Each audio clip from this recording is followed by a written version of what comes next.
안기류입니다. 헌재 소장 관련해서 곤혹스러운 문재인 대통령입니다. 이 헌재 소장 공석 사태가 정치권에 큰 이슈가 됐습니다. 오늘 청와대가 입장 정리를 할 예정인 것으로 전해졌는데 이현정 의원님. 네. 청와대가 그 김희수 헌법재판소장 권한대행 관련해서는 아직 얘기가 없네요. 일단 뭐 어제는 이제 헌재의 뜻과 다르지 않다. 헌재의 뜻이라는 것이 뭐냐면 조속한 시일 내에 재판관 1명과 헌재 소장을 지명해 달라. 예. 이게 어제 헌재 재판관들의 그 토론 결과였죠. 자, 그거에 대한 이제 다른 바가 없다라고 이야기를 했기 때문에 지금 이제 청와대 입장에서 보면 원래는 이제 그냥 현재 김희수 대행 체제를 좀 계속 가겠다는 생각이 있었지만 이게 여러 안팎에서 이게 좀 사리에 맞지 않다. 이게 너무 헌법재판소를 좀 무시하는 것 같다. 또 헌법재판 내부에서도 이렇게 하면 안 된다라는 여론들이 꽤 많은 것 같아요. 예. 그래서 지금 이제 청와대 입장에서 본다면 지금 이제 한 명의 지금 지난번 이제 그 이유미 헌법재판소 후보가 낙마를 하는 바람에 지금 추가로 사실은 이제 지금 한 명을 선택을 해야 됩니다.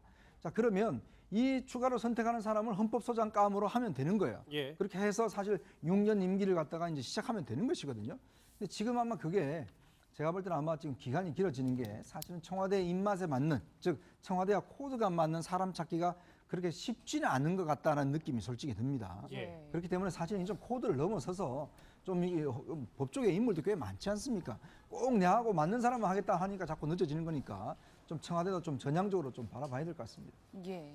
지난주 13일에 국감에서 여야가 김희수 헌재 소장 권한대행의 자격을 문제 삼으면서 고송을 주고받았습니다. 목소리 들어보시죠. 국정감사 진행과 관련된 공방이 좀 오래 지속될 것 같습니다. 우리 김희수 권한대행께서는 그 자리에 앉아 계시지 말고 방에 가 계셨다가 나중에 정상적으로 진행될 때 들어오시는 것이 좋지 않을까 싶습니다. 그냥 계십시오. 네, 그냥 계세요. 예. 아니. 잠깐만요. 위원장은 권한대행의 입장을 고려해서 이 앉아 계시는 것이 계신다는 거 아닙니까 지금? 박봉기 의원님 좀 가만히 계세요. 곤혹스러우니까 이석하시는 것이 좀 맨날 나만 체크하고 집에서 나온 얘기는 좀 조용해요. 가만히 체크하고 뭐 하는 거니까 좀 조용해요. 민심한테 왜 소리 지르고 말이야? 아무나 그래 도대체. 편파지고 하니까 좀 조용히 하세요. 좀 조용히 하세요. 헌법 재판관 자격이 없는 사람, 이런 사람이 없는 거를 받을 수가 없어요. 마이크가 필요 없을 정도의 고성이 오갔었습니다. 박상원 소장 자리하셨습니다. 어서 오십시오. 네, 안녕하십니까. 예. 예. 뭐 앞서서 영상도 보셨겠지만 네. 가장 불편한 사람은 아무래도 김희수 권한대행이었을 것 같아요. 우리가 이제 한 생을 살면서 어떤 뭐 잘 될 때도 있고 안 될 때도 있는데 뭐 지난달에 국회에서 부결됨으로써 이제 김수 헌법재판관이 헌법재판관으로서의 뭐 사실상 내용적 임기는 끝났다고 봐야 안 됩니까? 예. 근데 느닷없이 지금 이제 권한 대행이 되면서 또 국회를 나가야 되고 또 방금 이제 보았듯이 이제 저런 장면들이 이제 본인이 앉을 수도 없고 일어날 수도 없는 더 난감한 상황인데 예. 게다가 이제 헌법재판관들이 빨리 이제 그 후임 재판관을 임명해 달라고 얘기를 했고 또 이 사안의 중심에 문재인 대통령이 직접적으로 또 좀 그 중심에 서 있습니다. 뭐 여러 가지 어떤 정치적으로 이제 헌법재판소가 그 여야 정쟁의 한가운데로 좀 들어오는 어떤 그런 장면인데 어쨌든 이랬던 저랬던 뭐 김희수 재판관 입장은 참 난감한 입장이겠다 이런 생각이 듭니다. 박상원 소장인데 이 문제가 더 불거진 게 이제 법조계 내부, 헌법재판소 내부의 반발도 있을 텐데 내부 분위기가 심상치 않다는 얘기가 많아서요. 저 박지훈 변호사님 죄송합니다. 그래서 지금 이제 조금 헌법재판관 나머지 그 재판관들은 지금 조속히 한 명이 지금 빠져 있습니다. 한 명이 빠져 있기 때문에 한 명을 임명해달라고 얘기하고 청와대하고 좀 입장을 다르다는 뉘앙스로 좀 하지만 청와대에서 그 권한대행을 시킨다 해가지고 이 한 명 안 뽑겠다는 건 아니거든요.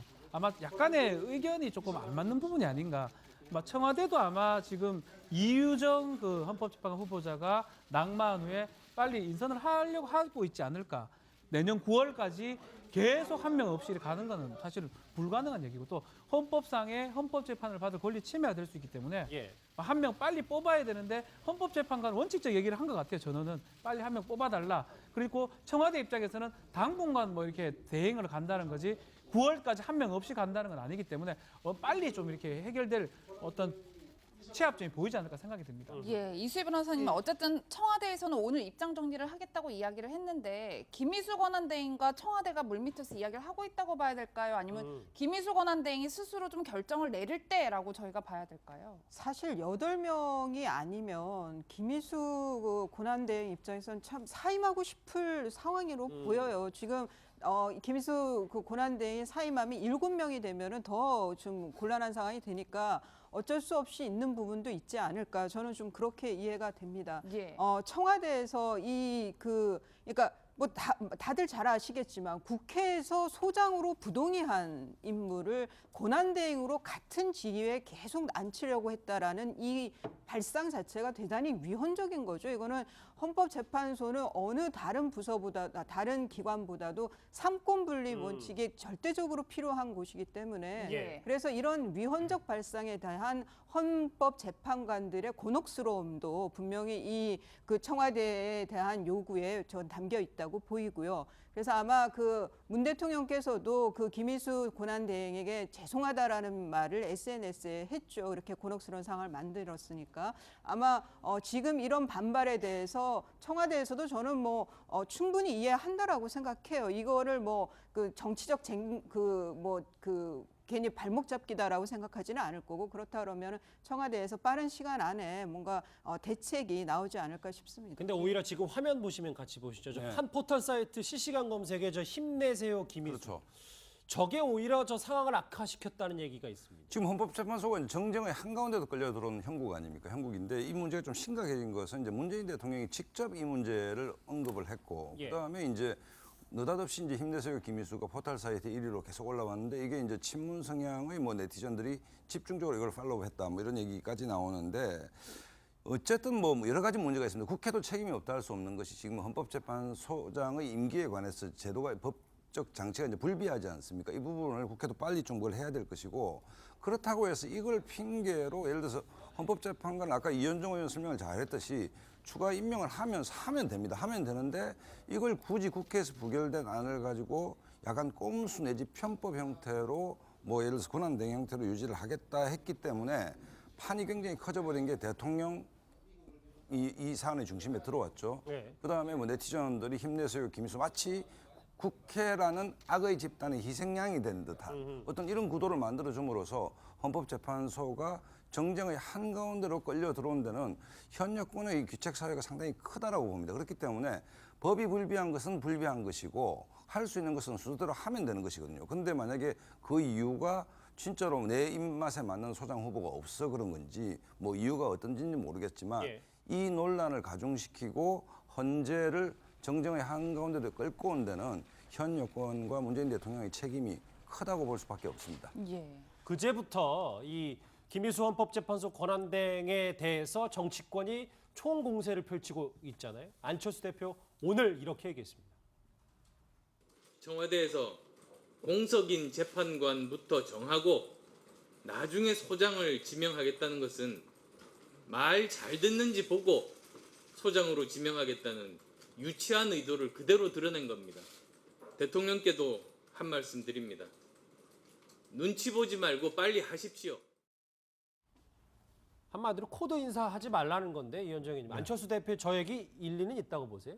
그러니까 지금 이게 지금 헌법재판소 문제의 본질은 말이죠. 사실 이게 지금 탄핵 때문에 비롯된 겁니다. 왜냐하면 탄핵이 안 됐으면 박근혜 전 대통령이 임명할 수 있는 헌법재판관들이 이제 한 3명 정도 있었어요. 자, 그러면 헌법재판소라는 게 9명이 이 좌우가 이제 균형을 좀 맞춥니다. 지금 같은 경우는 사실은 좀 보수 쪽의 숫자가 높아요. 그러니까 이념적 지향성은 균형을 맞춰야 그렇죠. 돼요. 왜냐하면 이게 사실은 우리 헌법재판소가 최후의 판단 기관이에요. 즉 예. 헌법적 판단 기관이다 보니까 어느 한쪽에 너무 쏠리게 되면 사회가 좀 흔들릴 수가 있기 때문에 항상 이 균형 자체를 잘 맞춰 나갑니다. 예. 이게 왜냐하면 임기가 6년인 이유도 대통령 5년하고 6년하고 좀 엇갈리게 만들어 놓은 게 잘 우리 헌법의 정신이거든요. 그런데 문제는 탄핵 때문에 이 임명권이 완전히 전부 다 문재인 대통령 다 넘어가 버렸어요. 그러다 보니까 지금 내년에 5명이 퇴임을 하는데 이 5명의 임명을 다 문재인 대통령이 하게 돼 있습니다. 그러면 헌법재판소가 보면 지금 뭐 거의 이제 어떤 면에서 보면 진보 일색으로 이제 갈 가능성이 커요. 자, 그렇다면 사회적인 여러 가지 논란이나 동성애 문제 뭐 등등에 대해서 만약에 헌법재판소가 한쪽으로 결론이 내려지면 이게 사회적 갈등이 워낙 크지 않습니까? 그렇기 때문에 지금 야당이 주장하는 건 뭐냐면 결국 이것도 조금의 균형을 맞추자. 예를 들어서 물론 진보 정권이면 조금 진보가 많더라도 그래도 너무 많은 사람들을 다 진보를 해버리면 보수가 설 자리가 없고 그러다면 이거는 광장에서 해결할 수밖에 없는 상황이거든요. 자, 그래서 지금 문제 제기를 하는 건데 또 문재인 대통령 생각은 좀 다른 것 같아요.